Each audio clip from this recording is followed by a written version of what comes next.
Well, it's been a long time coming, but finally I've managed to get it done. Downdraft, assembly, outfeed table. This baby's got a lot. Stick around and let's see what happens. I've already made a little bit of a start, but it's all really boring stuff that, to be perfectly honest, I don't think you need to see to work out how it's done.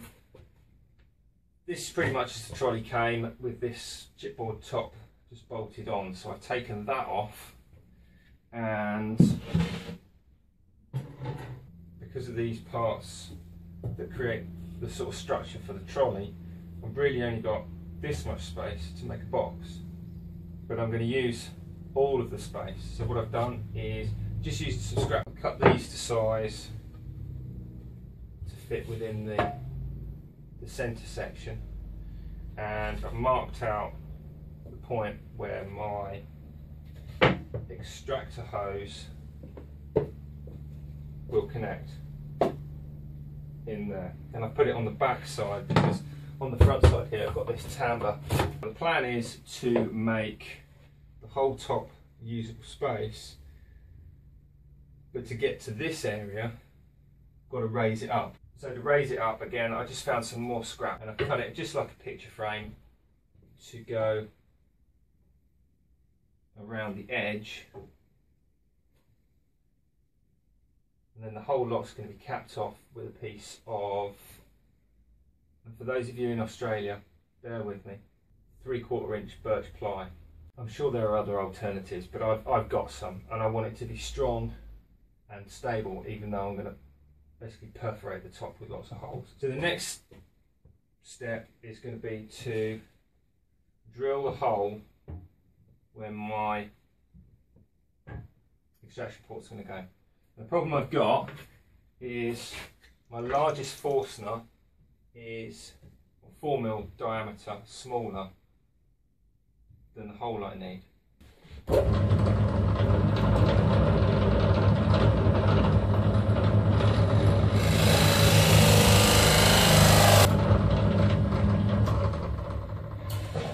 So here's my 54mm diameter hole, which is too small for this, and what I'm going to do is to open the hole out a bit. I'm using this, which is a combination rebate and profile cutter. So all I'm going to do is plunge down to halfway, cut a rebate, and plunge down all the way so this bearing's riding on the previous cut, flush it up, and that'll open the hole up.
Okay, so what I've got to do now is put in my slopes from this ledge and this ledge down to the suction port, and they're going to be triangles because they need to slope off this edge and this edge down to a line. The easiest way I found to do this is with a pair of compasses. Now this distances I'm using are too big for my normal set of compasses, so I've just improvised with a bolt, a couple of washers and some battens, finishing nail, pencil that I've sharpened, and a bit of bodge tape to basically bodge it together.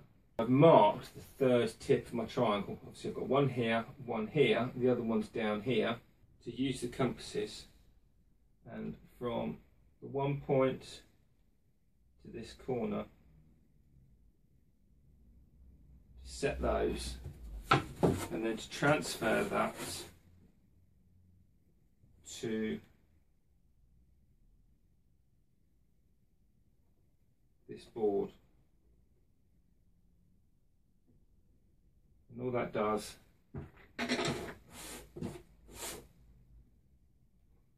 gives me my linear distance across here. So I'm going to do exactly the same thing now.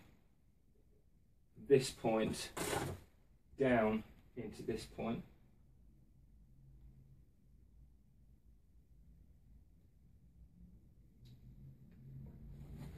From here.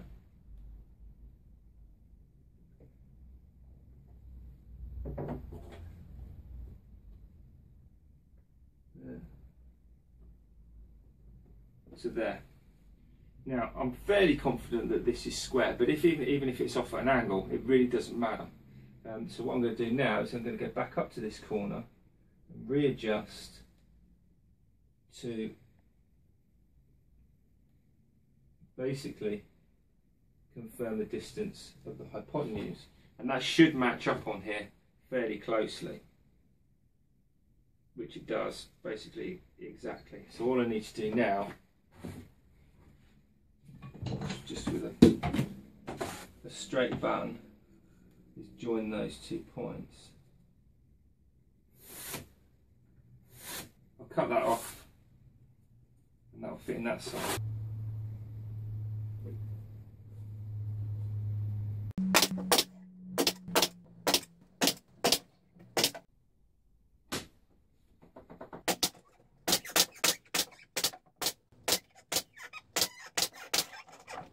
Right, well I've marked out where my holes are going to go, and they're going to go here, about that far apart.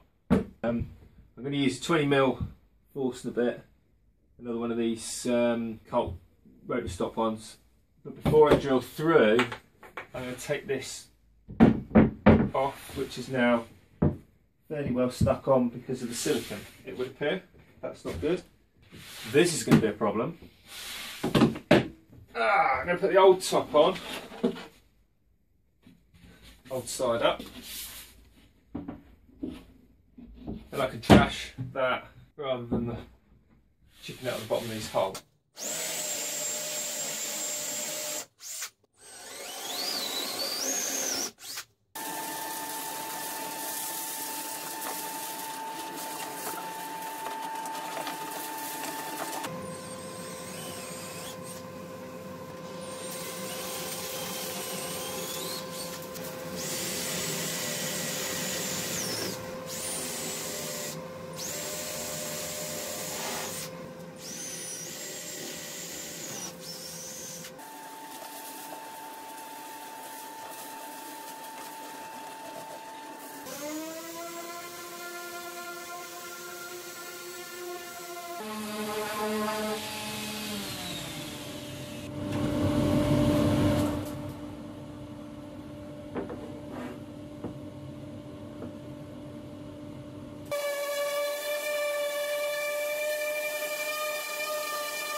Put a gasket, a bead of silicone sealant along the edge of that picture frame and let that go off. And I've marked along the edge for some screws. And I'm just going to black those in with some drywall screws because I've got them. I'll just go around and screw it down and you can come back when that's done. I'm not done yet, I said come back when I'm done.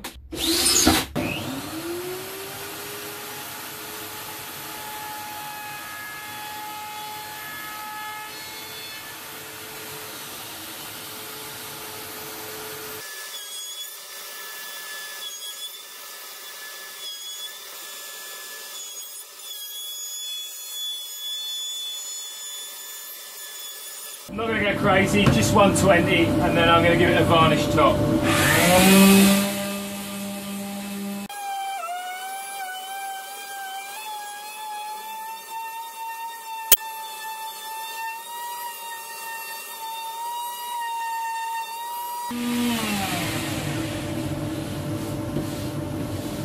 Okay, this will be the third coat of varnish. What I'm using is an old shirt, a bit of sponge, and my own blend of polyurethane varnish, white spirit, a bit of boiled linseed oil. I'm saying that 10 times fast. And yeah, just wiping it on, just to build up the layers. And actually, this bit of ply is starting to look quite nice. I've also been putting it on here as well. Well, here it is, not quite finished. I've got a modification I want to put on it. But you're going to have to wait for router 102 for that, because it's going to involve a bit of inlay work and obviously the routers. But it works, it's a nice height for working on the table saw. It's just a hair lower, so it'll work fairly nicely. And obviously if it gets in the way of the sleds, then I can just wheel it off because it's on the green trolley of awesomeness. I really do hope you've enjoyed it. I hope it's given you a few ideas for something of your own. So we'll see you again next time.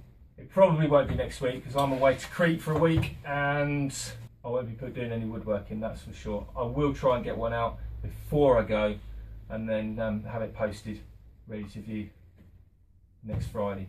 But I'm not going to make any promises. But keep your eyes peeled. Don't forget to like and subscribe. If you've got any comments or thoughts how I can improve this, don't forget to leave a comment. We'll see you again next time.